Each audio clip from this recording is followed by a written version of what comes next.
Hello guys, good evening everyone and welcome in this class. मैं आपके साथ Hema Mukta. So basic English grammar में आज का हमारा टॉपिक रहेगा have to, has to, had to. Okay, तो हम इनको देखेंगे कि ये किस तरह के सेंटेंसों में यूज होते हैं और क्या इनकी सिचुएशन होती है, क्या इनके कंडीशन होती है। इनको आज हम सीखेंगे, पढ़ेंगे। तो प्लीज वीडियो के लास्ट तक बने रहना, वीडियो को लास्ट तक देखना है। Okay guys, so let's begin. Use of have to infinitive. Okay, जो इंफिनिटिव हमारे has to, had to use होते हैं वो हमारी जो मुख्य क्रिया होती है उससे पहले हम यूज करते हैं। और ये जो हमारे हैज टू किस टेंस में आती है इनके बारे में सीखते हैं। ये देखिए, प्रेजेंट टेंस। प्रेजेंट टेंस में हमारा कौन सा वर्ड आता है वो देखना है। प्रेजेंट टेंस में आता है हमारा हैज टू और हैव टू। ओके, जैसे अगर हैज टू, हैव टू आता है तो किस तरह के हमारे सेंटेंस बनेंगे, किस तरह के हमारे सेंटेंस आएंगे इसमें। तो इसमें आता है कि जैसे जाना पड़ता है, इस तरह से हमारे सेंटेंस आएंगे। जैसे उसे स्कूल जाना पड़ता है, तो उसे स्कूल जाना पड़ता है। तो ऐसी कंडीशन में हम हैज टू या हैव टू यूज करेंगे। डिपेंड है हैज और हैव सब्जेक्ट पर। ओके, तो उसे हमारा सिंगुलर है तो इसलिए हम हैज टू यूज करेंगे। एग्जाम्पल के साथ अभी बताती हूँ मैं आपको। तो इसमें अगर हमारा प्रेजेंट टेंस आता है, इस तरह के आते हैं, तो उसमें हैज टू और हैव टू यूज करते हैं। अगर पास्ट टेंस में सेंटेंस आता है जैसे जाना पड़ा, तो उसके लिए हम यूज करते हैं हैड टू। ये दोनों ही सब्जेक्टों में यूज होगा। हैड टू या सिंगुलर हो या प्लूरल हो, उसमें दोनों में ही हम हैड टू यूज करते हैं। ओके, अगर फ्यूचर टेंस में आता है तो इसमें हम क्या यूज करेंगे, विल हैव टू और शैल हैव टू यूज होता है। क्लियर।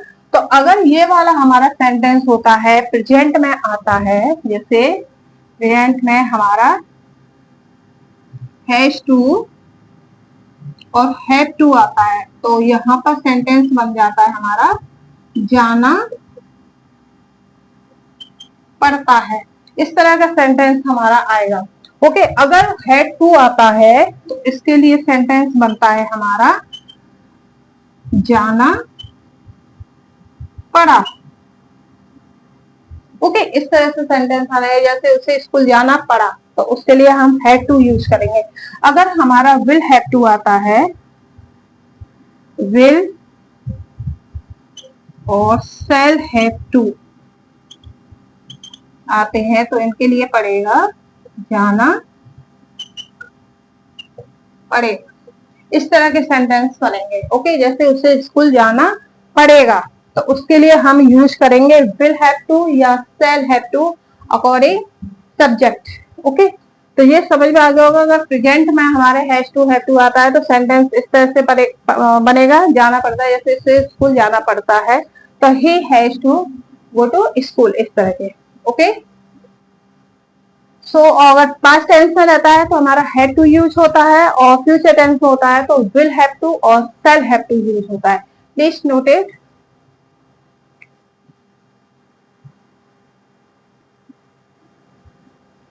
ये देखिए, कुछ एग्जाम्पल हैं उनके, जो हैज टू, हैव टू और हैड टू हम जो यूज करेंगे, तो किस तरह के सेंटेंसों में हम यूज करते हैं। तो हमारा पहला पॉइंट है, हमारा पहला एग्जाम्पल है कि तुम्हें अपने मित्र की सहायता करनी है। ये हमारा है प्रेजेंट में। ओके, तुम्हें अपने मित्र की सहायता करनी है, तो इसको हम किस तरह से करेंगे, करनी पड़ेगी। इसमें जोर दिया जा रहा है कि करनी है। ओके, तो पहले हम जब किसी सेंटेंस को क्रिएट करते, कन्वर्ट करते हैं इंग्लिश में, तो हम किस तरह से करते हैं। पहले ये देखो, सब्जेक्ट क्या है हमारी यहाँ पर, तुम, यानी तुम्हें करनी है। और करनी है के लिए हम क्या लगाते हैं, अगर सब्जेक्ट हमारी सिंगुलर है तो हम हैज टू यूज करेंगे। अगर हमारा सब्जेक्ट प्लूरल है तो हैव टू यूज करेंगे। तो तुम यहाँ पर हमारी क्या है, प्लूरल है, तो यू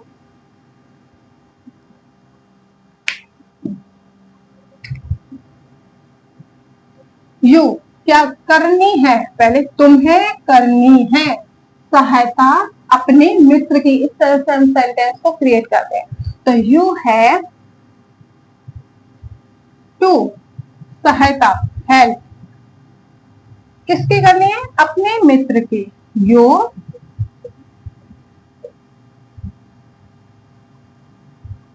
फ्रेंड, ये समझ में आ गया होगा किस तरह से करना है। तो मैं अपने मित्र की सहायता करनी है, तो हम सब सेंटेंस को इंग्लिश में क्रिएट करते हैं तो किस तरह से करना है कि तुम्हें करनी है सहायता अपने मित्र की, यानी you have to help your friend. Okay, next point है हमारा, उसे स्टेशन पर अपने मित्र का इंतजार करना पड़ा। किसे? उसे। किसका?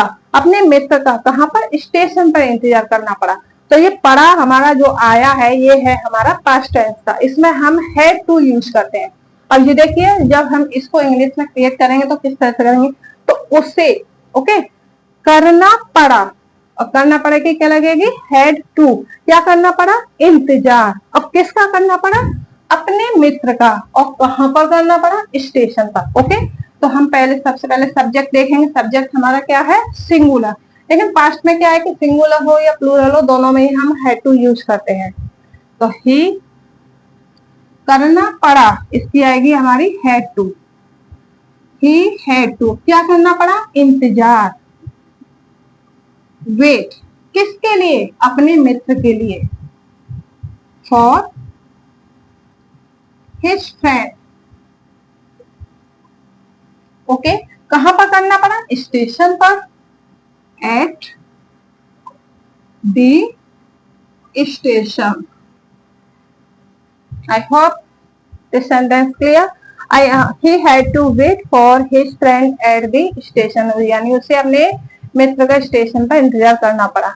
अगला पॉइंट है हमारा, तुम्हें यह कार्य करना पड़ेगा। ये आता है हमारा फ्यूचर में। ओके, तो इसके लिए हम किस तरह करेंगे कि तुम्हें पड़ेगा करना यह कार्य। इस तरह से हम सेंटेंस बनाते हैं। ये देखिए कि तुम्हें पड़ेगा करना यह कार्य। तो यू will have to, तुम्हें पड़ेगा क्या? करना। do, क्या करना पड़ेगा? यह कार्य। This work. ठीक है, ये तुम्हारा हैव टू जो इंफिनिटिव है, has to, have to, had to, will have to, shall have to, ये अच्छी तरह से तुम लोगों की समझ में आ गया होगा आप लोगों की। तो प्लीज अगर कोई भी क्वेरी होती है जैसे नहीं आता तो आप कमेंट बॉक्स में लिख सकते हैं। अगर पसंद आया हो तो प्लीज एक लाइक शेयर सब्सक्राइब जरूर करना। इसका आप रिवाइज कीजिए कि कहां पर हमें हैज टू, हैव टू और हैड टू यूज करना है, विल हैव टू और shall have to. Okay, very simple है, आप लोगों की समझ में आ गया होगा।